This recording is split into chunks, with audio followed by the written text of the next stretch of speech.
Good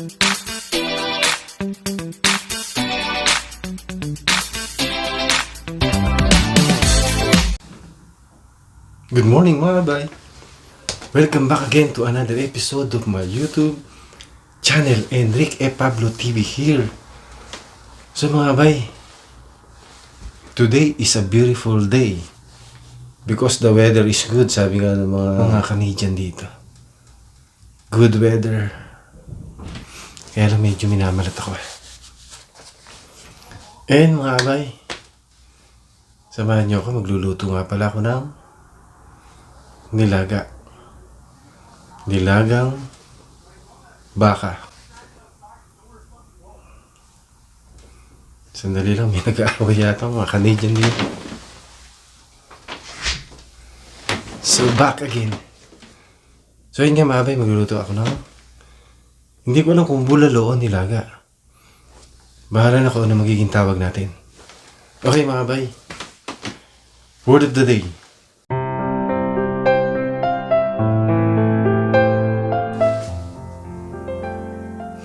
Ang word of the day natin ay prayer. Okay? God, I'm not okay. I'm not myself. I'm drained. Please calm my mind, heal my heart, and take my worries away. Let all that you do be done in love. In Jesus' name, Amen. Amen. Harapin natin ang magandang umaga, magandang araw. See you mga abay. Magluto na tayo ng bulalo o nilaga. Bahala na kung ano mangyayari mamaya. See you there. Meron tayong beef. Tatlo to eh. Pinati ko na kasi masyado marami. Isang kwan lang lulutuin natin, isang parte. Pero dalawang slice siya na malaki. Repolyo, konti lang nito, 1/4. Sibuyas. And lagyan natin ng banana. Banana pa lang. Philippine. Pamienta. Asin. Sikalas. And pisos. Nagpainit na nga pala ako ng kumukulo na saan. Nagpainit na nga pala ako ng water. So, yan na natin yung iba. Mga mabi, kumukulo na. Ilalagay ko na yung baka. Sabay na rin natin yung sibuyas.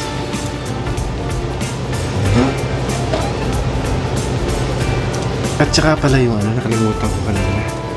Lagi tayong gumagamit nito eh. Yung whole peppercorn. Yun. Tutok pa natin and then balikan natin after 45 minutes para mas maganda. Mas malambot. Welcome back again mga abay. After 30 minutes. Ayan na siya. Tingnan natin, medyo nainip ako.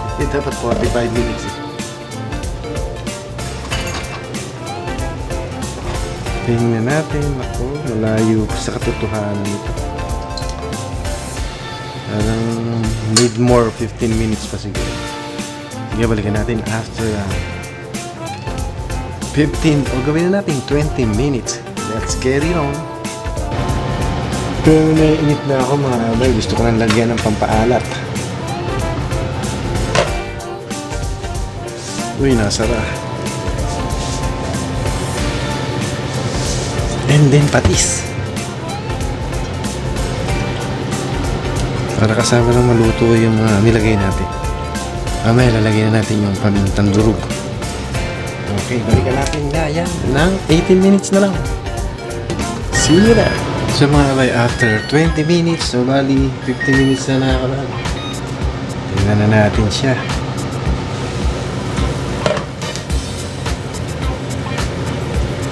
Matigas pa rin.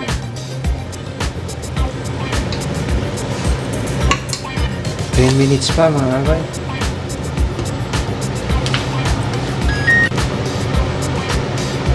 Welcome back again mga abay. After 25 minutes, dinagdagan ko pa ulit. Lagyan na natin itong repolyo.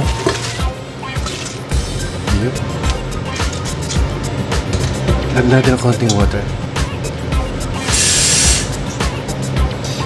Pero hot water na ilalagay natin. Konti lang siya. Takpan natin. 5 minutes ulit. Here we go again. Ilagay naman natin yung saging. Napakasimple lang po, no? Pechay at saging na nilagay natin. Ayaw po nila nung medyo madami doon na nakalagay. Kaya ito lang ang nilagay ko. Cabbage and saging na. Gusto nila yung talagang nilaga lang.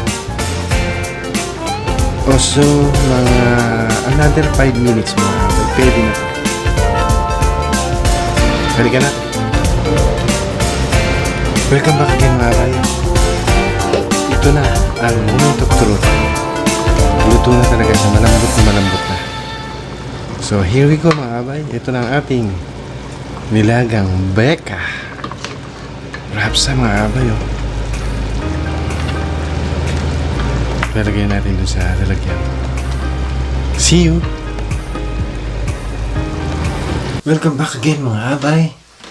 Sana'y naibigan nyo ang ating video ngayon. At kung hindi pa kayo nakasubscribe, mag-subscribe na po kayo, mag-like, share, comment, and kalimbangin nyo na rin po yung bell para ma-notify kayo sa mga video nating mga susunod.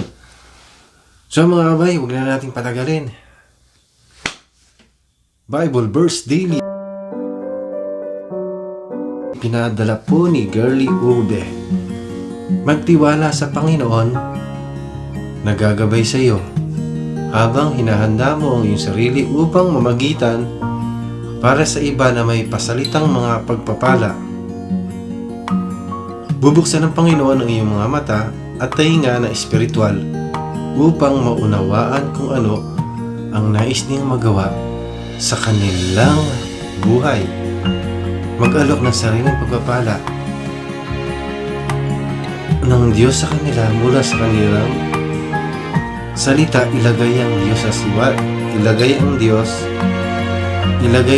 tiwala sa Diyos na magsasagawa ng mga pagpapalang iyon alinsunod sa kanyang kalooban. Nang tinuruan ni Jesus ang mga alagad na maglilingkod sa iba sa pangyarihan ng Banal na Espiritu, sinabi niya, malaya kayo ay tumanggap. Magbigay ng malaya, from Mateo chapter 10 verse 8. Ang namamagitan para sa iba na may pasalitang mga pagpapala ay isang paraan na malayo mong maibibigay sa iba sa pangalan ni Jesucristo. Yan po ay from Mateo chapter 10 verse 8. So mga kaibigan, so mga abay, thank you once again, and yung mga shoutout po natin ay iniipon ko para po isa-isa na lang. Okay, maraming salamat po. God bless you po sa inyo lahat. Thank you for the love po. There's a rainbow always after the rain. See you on my next vlog. Thanks for watching.